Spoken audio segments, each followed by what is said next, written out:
players after a loss like that? We got to play better at home. I mean, usually tell them the same thing I tell you guys.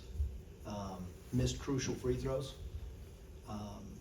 11 of 19. First of all, I'm shocked and surprised that we only took 19 free throws. That's a huge surprise in the game from our perspective, but we didn't make them from the foul line. So, late game free throw shooting, huge problem. And, first half defensively, it's hard to win a game when somebody shoots, 15 of 22 from the field in a half. Having said that, we make 2 free throws and strategies change at that point. Put ourselves in a position to win and miss foul shots. But it's a 40-minute game, and there's probably 30 other things that I could point out. First play of the game, we didn't react to a loose ball. Eric Daly beat us to the loose ball, and that's just as important as any free throws. And that was to start the game. I can vividly remember the ball. Buzo had a defensive rebound. It got ripped out of his hands at a crucial time. So there's a whole bunch of stuff, that are part of a 40-minute loss. But we played super hard, but close doesn't count. Playing hard doesn't, it's nice, but the objective is to try to win the game. Mus, you guys have shot, I think, sub 80% from the line in all 5 Big Ten losses. I think 11-17 against Wisconsin, 11-19 tonight. What do you just do with that? How do you correct it? You just, you can't talk about it too much because then it gets in their heads, but you got to work on your free throws, which we do. But we've had 2 home games where late, we just haven't converted at a good enough rate. I don't know what else to do, Luke. Coach, Desmond only had 7 shots tonight, and it looked like they were trying to clog the lane. When Morrow was out at the top of the key, were you making an effort to get the ball inside and beat him back? Well, yeah, didn't our center have 21 points? I think that's a career high for a G. So when he was out there, I thought we held our own or won that matchup. I don't really understand the question when we threw it to the roll man, and that's why he had 21 points. He didn't make a 3 tonight. So, I thought that the handling of, and Des had 6 assists, so. But he's got to play better, than he did tonight and than he did against Wisconsin. That's, we rely on him. He's one of the most dynamic scorers in the Big Ten. So, but I actually thought that Rashawn was phenomenal tonight against their hard hedge, and that was part of the game plan. We knew that they were going to double team the ball or soft trap it or hard hedge it, whatever you want to say, and that's why Sean was, so effective. And he took a couple threes early, and we told him, to short roll and not take those threes. And if you take away the first couple threes he had, he's super effective tonight. Mus, just piggybacking off that, it seems like Rashawn has just been playing with another level of confidence recently. What would you attribute just that change to? Yeah, he's playing with a lot of energy. And he's one of the best rebounders in the country last year, and he's added a lot of stuff to his offensive game. I thought he was phenomenal tonight.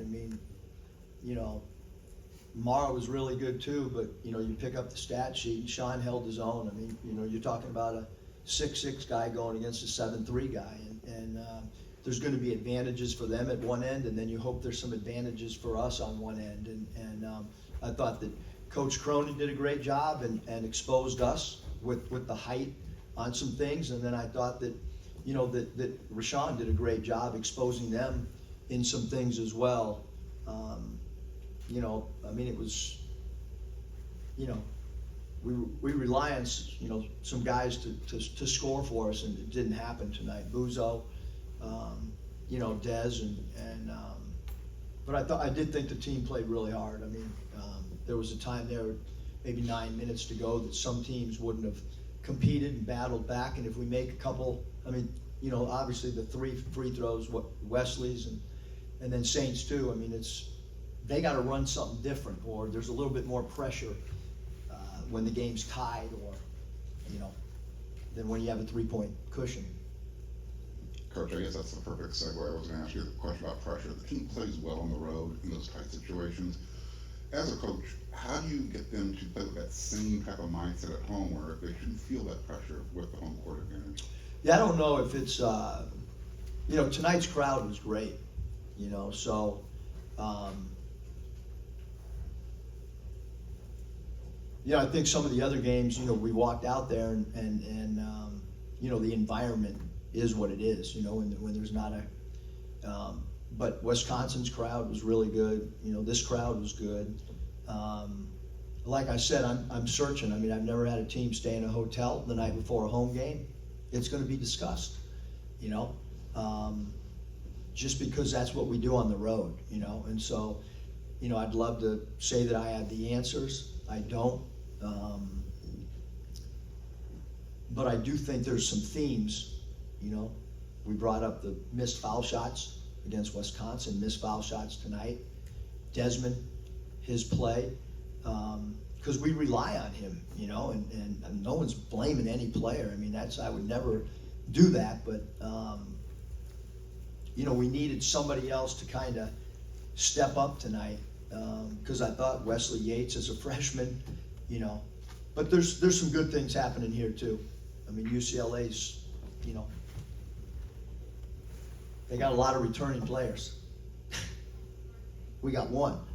So, you know, when you have, you know, Morrow returning and Mack and, you know, number 10 and Dylan and, you know, they got a lot of guys back. And we're searching and clawing and competing. But we, you know, you could tell, I mean, we lost. So, you know, it's not a good feeling, I can tell you that. Hey, Coach, you said both teams were exposed tonight. Can you talk about like how important is it for you guys to take the things that you guys learned from this game? You know, we got more exposed than them. I don't want to get that twisted. They won the game. I mean, I think you learn from every game, whether you win or lose. So there's, you know, I'll watch the tape, and next time we get together, we'll try to correct some of the things. You know, tonight, the free throws, I mean, I'm not going to wave a magic wand and change that, because you can't duplicate tie game, crowd.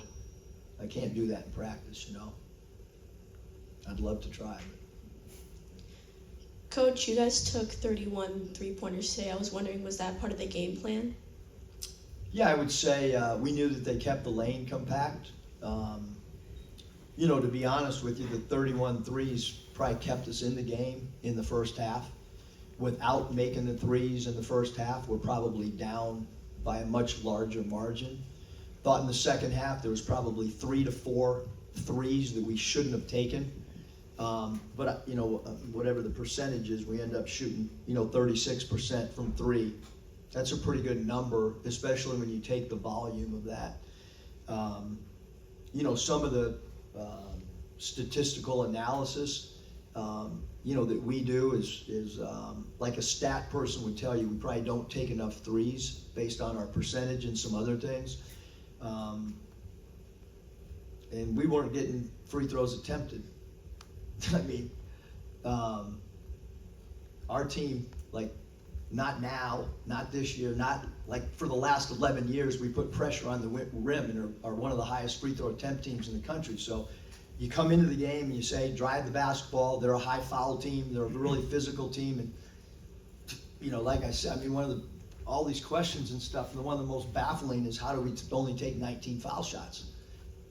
I mean, just look at the, you know, look at the physicality. But you know, at some point in the game, you got to change your, if you're not getting to the foul line based on dribble penetration, you're gonna have to change on the fly, and, you know, we thought the three-point line was the next best thing if you're going in there and getting dislodged, and you know, so anyway, that's, you know, I don't know if it was right or wrong, but that's what we did. Coach, do you have any timetable on the return for Matt Noling or Terrence Williams?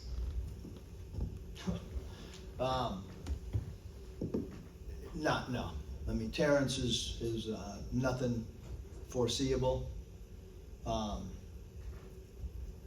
You know, it's frustrating, you know, like two guys that are, one guy's your sixth man, you know, out of the gate, and the other guy's your, you know, starter. And we're already like, you know, so it's, you know, it's frustrating, but, you know, they had one guy out too, so I'm sure we'll hear about that. But we got two guys out, and they've been out for quite some time, and I think our guys have, I mean, they're battling. At some point, you know, you look down there, and, you know, some teams will just keep coming at you with seventh and eighth, ninth man. So. Mus, you mentioned UCLA's, you know, they have a bunch of returners. You guys have, you know, one guy. This team's made up of transfers. A lot of, you know, LA area recruits just, you know, are watching this game, trying to figure out what kind of program this can be. How do you sell that, you know, with the way that this team is playing right now in this first year where you don't have a lot of continuity? I mean, I hope that, you know, I hope anyone that came to tonight's game or anyone that watched would say, wow, in year one they're battling and competing. You know, at one point when there was two and a half minutes to go, I mean, in my heart, I sincerely thought we were going to win.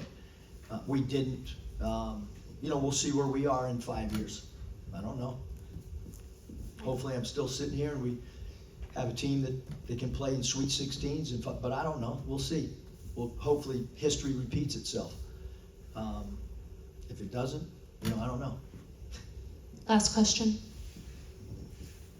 Also, in terms of the free throw attempts, have you found that that's maybe a Big Ten officiating thing? They officiate differently maybe than... Yeah, I'm not, Yeah. you know, with these guys, you know, I mean, look, we lost the game, and part of the game plan was drawing free throws attempted. I mean, that's just, when you play UCLA, that's what we felt. You know, when we played Coach Cronin's team at Nevada, part of the thing was drawing free throws. Because they're physical. Like, I love his style of play, you know what I mean? Like, they're grimy, dirty, they get after you. But with full court pressure and somebody playing 90 feet, you think there's going to be some early bonus stuff that, you know, we must have to do a better job, you know. So when we play the game at Poly Pavilion, hopefully we'll do a better job drawing free throws and be more aggressive. Thanks, everybody.